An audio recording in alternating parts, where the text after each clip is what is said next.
Viajar es algo más que ir de un sitio para otro. Es una forma de conocer y de disfrutar. Al menos fue así siempre para unos pocos. La llegada del tren en el segundo tercio del siglo pasado supuso un gran cambio en nuestra sociedad. Las penalidades del camino empezaron a ser una historia, las distancias empezaron a ser más cortas y sobre todo el mundo empezó a conocer el inmenso placer que produce viajar en el tren. Viajar. Con la llegada del ferrocarril, el significado de esta palabra cambió radicalmente. El polvo de los caminos, el traqueteo y las grandes cabalgadas de las diligencias pasaron al olvido. ¿Cuántas leguas llevamos hoy, Juan? Unas 15, excelencia. Los viajes dejaron de ser un martirio para los sufridos pasajeros y se convirtieron en algo placentero. Al viajar, se disfruta. Los bruscos movimientos de los viejos sistemas de transporte, mulas, carruajes y caballos, desaparecen por obra y gracia de raíles y vapor. Y qué velocidad la de los coches, más de 50 kilómetros por hora, que al rodar sobre las vías producían el característico traqueteo del tren, pero con la suavidad del balanceo del vaivén de los coches. Algunos intrigantes, enemigos del ferrocarril por supuesto, llegaron a comentar que este movimiento producía enfermedades nerviosas. Nada más lejos de la realidad. El relajante y suave transcurrir del paisaje a través de la ventanilla atrae los ojos del viajero, que subyugado por su belleza puede comentarlo con otros pasajeros, compañeros de asiento en largos trayectos de hasta 200 kilómetros.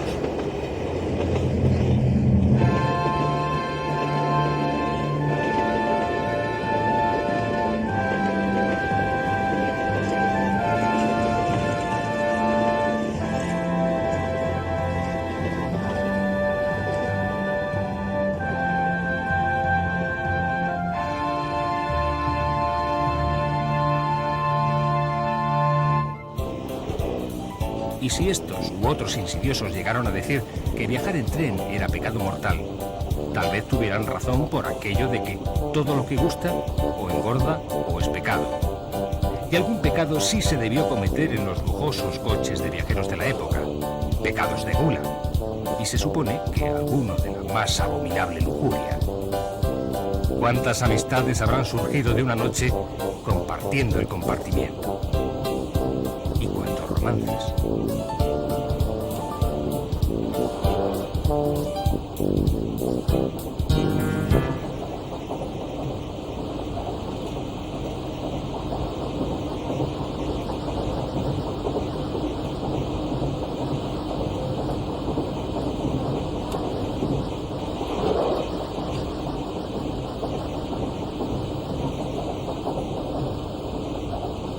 El ferrocarril desde sus inicios estuvo asociado al lujo. Si bien fue un transporte pensado para desplazarse con mayor rapidez y comodidad, no olvidó la ostentación a la que estaban acostumbrados ciertos viajeros de la época. Basta recordar el primer tren que unió la corte de Madrid con el Palacio de Verano de Aranjuez.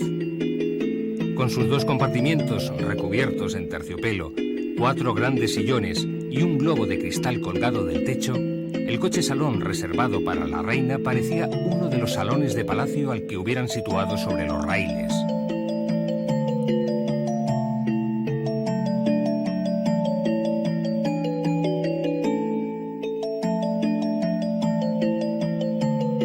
Vagones construidos con las mejores maderas y exquisitos revestimientos.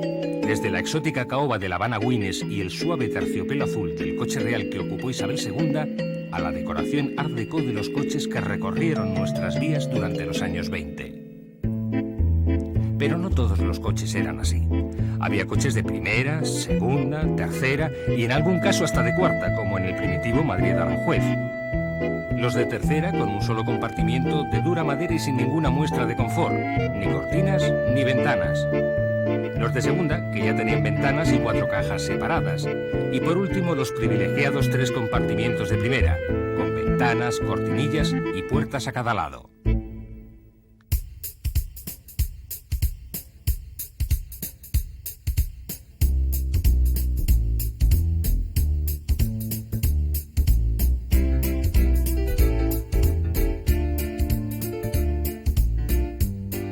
Evidentemente no todo el mundo podía viajar en estos lujosos coches.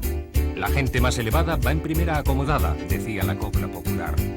Los afortunados viajeros que tenían acceso a estos coches supieron añadir a la rapidez que el nuevo transporte les ofrecía todo el refinamiento al que estaban acostumbrados. En los coches restaurante se podían degustar los mejores platos y con la mayor de las comodidades. ¿Y qué coches? Enormes salones en movimiento donde los caballeros ultimaban sus negocios y fumaban a discreción.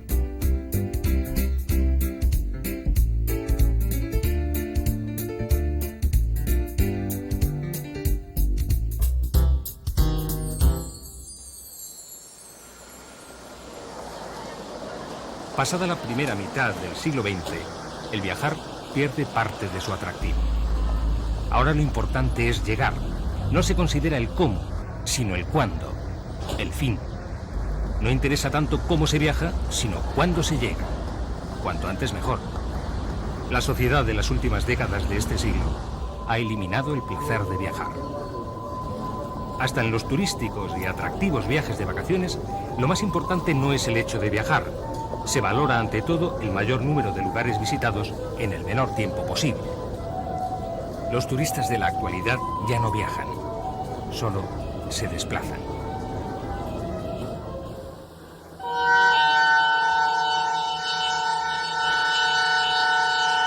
Por sus esenciales características, el ferrocarril conserva aún ese interés por el viajar.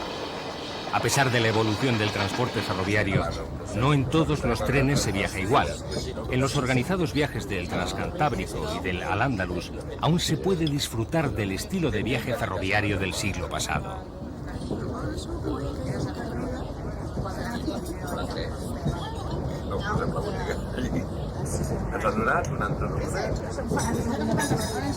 Desayunar en un coche-restaurante donde telas y maderas nobles no han sido reemplazadas por lo acrílico y el diseño, mientras el paisaje transcurre al otro lado de la ventanilla, aún es posible.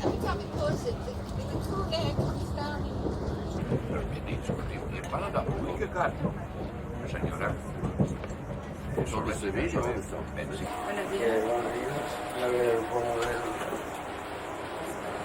Gracias. Señor. Perfecto. ¿Tiene usted? Cabina 1. Su habitación es número 2.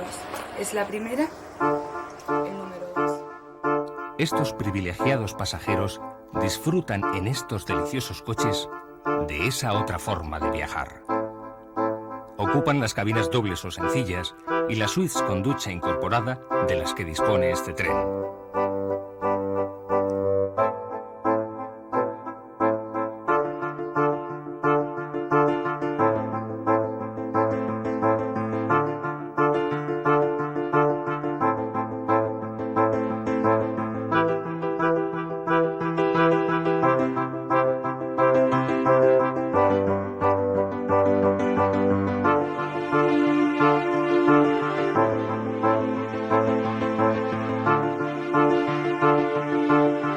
Una formación de 14 lujosos coches construidos entre los años 20 y 30 y que, restaurados fielmente en sus revestimientos, marquetería, lámparas y mobiliario, reflejan el estilo de una época.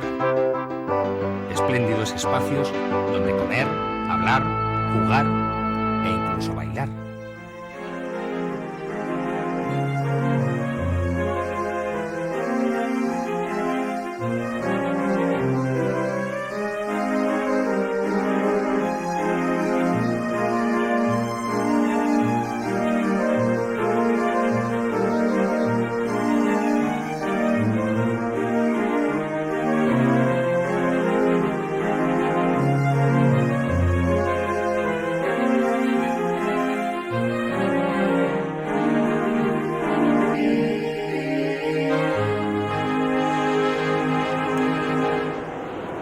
El viaje comienza y acaba en la funcional estación de Santa Justa de Sevilla. La última noche, el tren ha dormido en la de Granada, ciudad que tras la de Córdoba han visitado los viajeros del Al-Ándalus en las 3 jornadas del recorrido por los campos de la Andalucía occidental.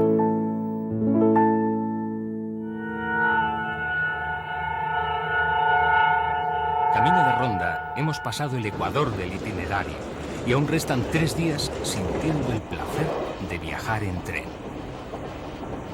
Los olivares pasan ante los ojos del viajero, que lejos de estar preocupado por la hora a la que el tren llegará a su próximo destino, disfruta admirando el atractivo paisaje que conduce a este. Tras una buena comida, hay quien duerme la siesta. Otros prefieren divertirse jugando a la canasta en las cálidas mesas del coche salón, o leer en sus cómodos sillones de cuero, o mirar a través de la ventanilla, paladeando la sensación de percibir cómo discurre el tiempo y paisaje a la vez.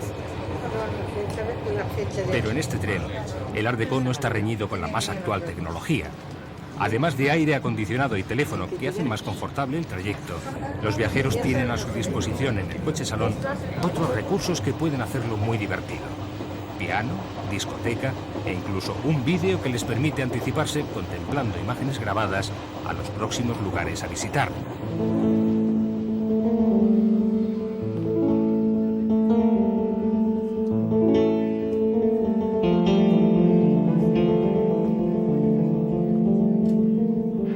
Ronda, la centenaria Plaza de Toros acoge a los viajeros, extranjeros y amantes del ferrocarril en su mayoría. Este viaje solo está al alcance de economías muy saneadas.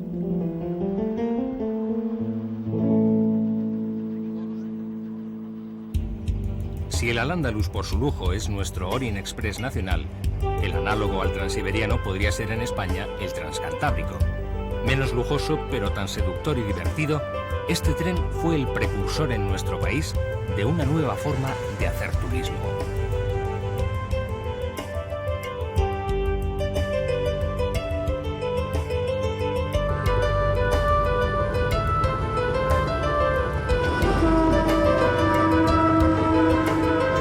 Recorre sobre la vía estrecha de Feve los maravillosos paisajes situados entre el Cantábrico y las grandes cimas de su cordillera, desde Galicia al País Vasco, pasando por Cantabria y Asturias.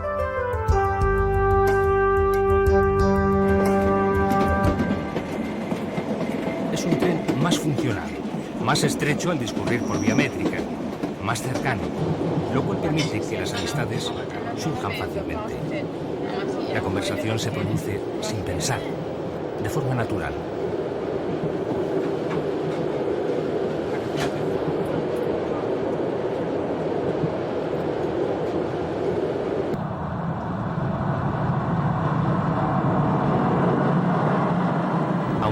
Del verano, merece la pena el viaje.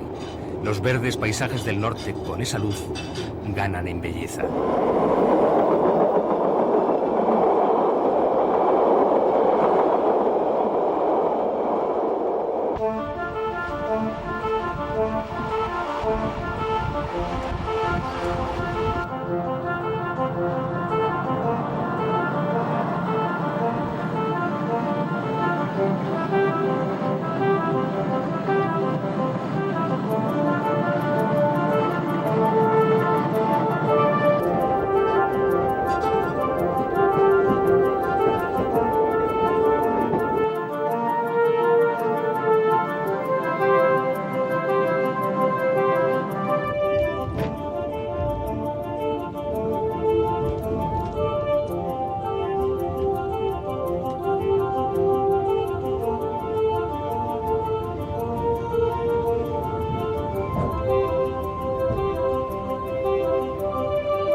Por razones de mera rentabilidad económica, que no de utilidad, como en algunos casos se argumenta, buena parte de los trazados de la red de ferrocarriles del país se han abandonado o van camino de ser vías muertas en un futuro próximo.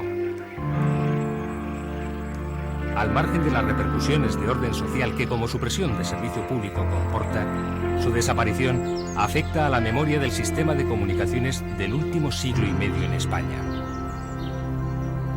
Pero, aun no circulando el tren, las vías y su entorno siguen teniendo un valor medioambiental y estético indiscutible, y los antiguos trazados ferroviarios son el mejor y a veces único camino para acceder a estos espacios naturales. Los puentes metálicos del ferrocarril de la Fregeneda permiten acercarse a su arriesgado trazado. Su travesía satisface al exigente aficionado al tren y descubre aspectos nuevos del paisaje al simple excursionista de fin de semana. Mientras, el abandono de líneas construidas y nunca utilizadas, Acosta Alcoy, Santander Mediterráneo o Talavera Villanueva, nos aproximan a parajes que tal vez por su falta de desarrollo ferroviario tienen un mayor interés ecológico.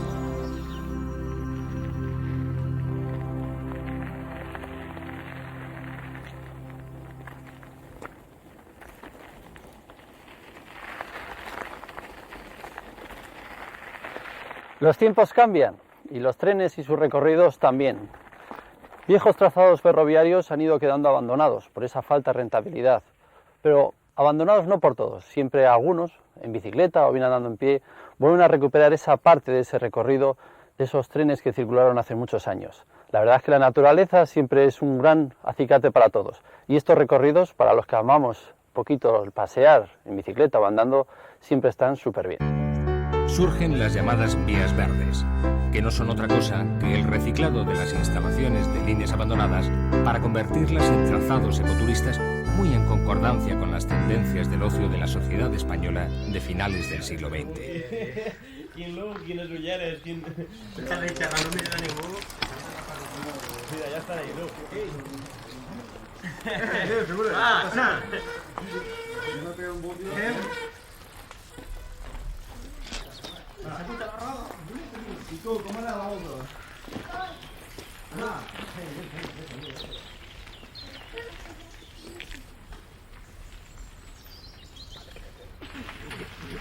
Unas ya señalizadas, otras como esta, que sigue el curso del río Serpis, la del Chicharra, a la espera de que los presupuestos permitan su acondicionamiento.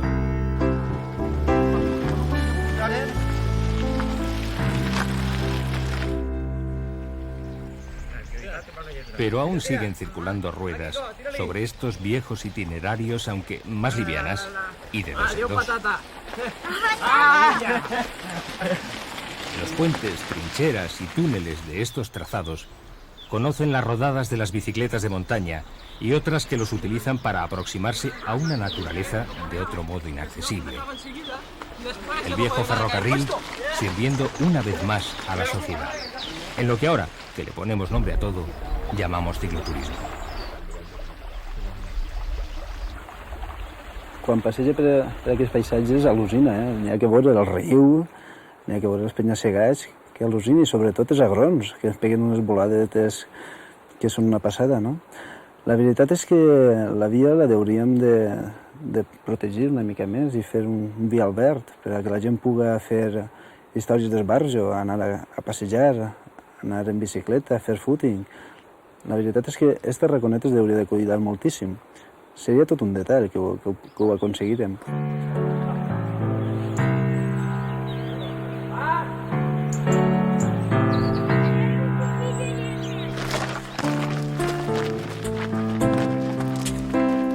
Y ciclistas, excursionistas o simples paseantes acceden a estas zonas que el ferrocarril con su abandono dejó sumidas en un cierto desamparo.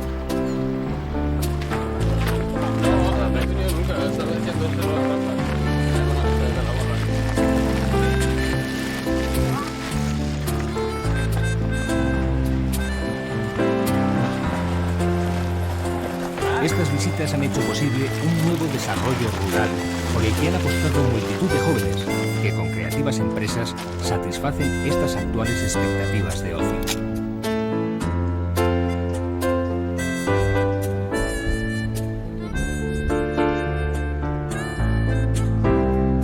En Cercedilla, los escolares aprenden a convivir con el medio ambiente en el tren de la naturaleza, donde conocen los recursos naturales del entorno de la laguna de Peñalara, en la Sierra Madrileña. Desde la misma estación parte uno de esos pequeños trenes con nombre propio, el eléctrico del Guadarrama. Desde 1923 sube a la estación de Cotos y sus coches los comparten aficionados a la montaña y al ferrocarril.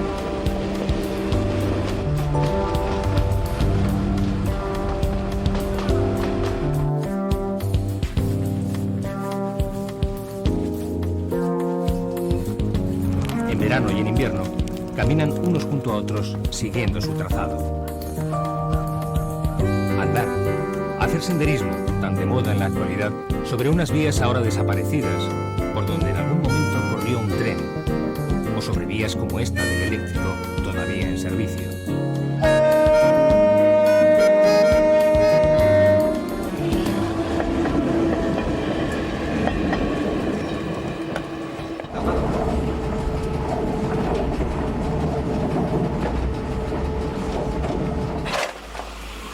Ocio. Verdadera diversión ferroviaria es la que las asociaciones de amigos del ferrocarril de Arganda, Barcelona o Río Tinto logran poniendo sobre algunas vías aún existentes pero ya abandonadas viejas locomotoras que logran revivir el nostálgico sueño del tren que no ha muerto, que vive para el disfrute de todos. Estos y otros locos aficionados logran realizar ciertos recorridos puntuales de un día o unas horas que suponen una manera más accesible para la mayoría de los ciudadanos del disfrute que es esta otra forma, distinta a la cotidiana del cercanías, de viajar en tren.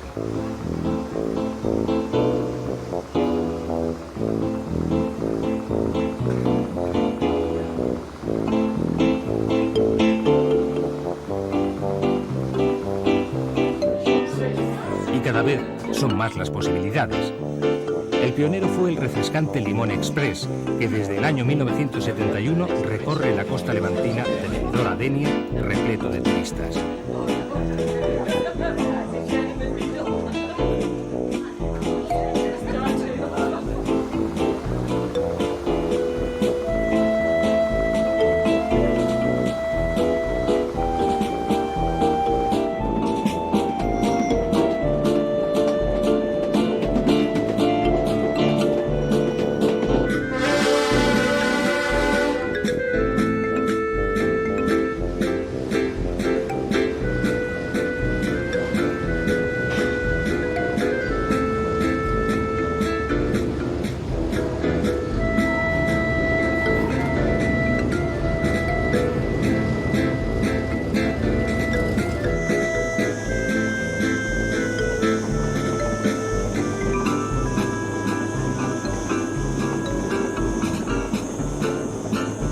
Se han sumado otras iniciativas en cada rincón del estado. El tren turístico de Euskotren, que anima a conocer Vizcaya durante el verano. Los trenes históricos de la Generalitat de Cataluña, que con máquina de vapor suben todos los domingos de Martorell a Monistrol de Montserrat. Y por supuesto, el singular tren de la Fresa. Llamado así por los productos que en su origen transportaba, rememora el viaje del antiguo Madrid-Aranjuez. Es un convoy compuesto por recuperados vagones de asientos de madera que datan de 1915, arrastrados por una poderosa locomotora de vapor del modelo Mikado. Todos los sábados y domingos de la primavera al otoño, este tren recorre los 60 kilómetros que separan la capital de Aranjuez, sin las prisas del talgo que le adelanta al paso por la estación de Pinto. Durante la hora que aproximadamente dura el viaje, los enamorados del ferrocarril reviven en sus coches recuerdos del pasado.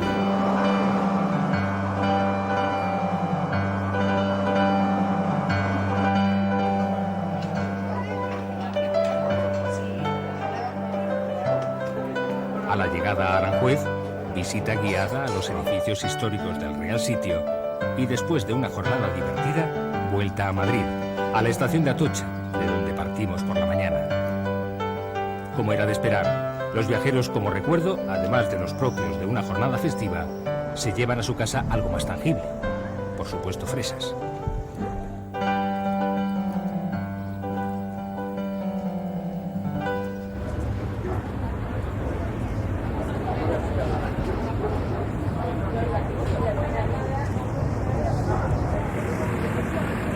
Subir y bajar corriendo de un tren y divertirse dentro de él, no solamente mirando hacia afuera, también es disfrutar con el ferrocarril.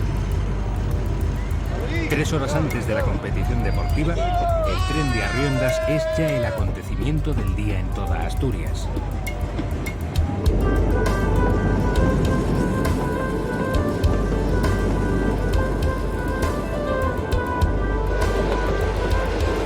En el tren, el espectáculo es compartido. Importante es para los viajeros el desarrollo de la competición de piraguas en el río, pero no menos atractivo y motivo de viaje es la propia diversión que el propio tren genera dentro y fuera de él.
se acomoda al ritmo de los deportistas. Hay que correr para no perder el tren que nos llevará a la meta poco antes que los piragüistas la crucen.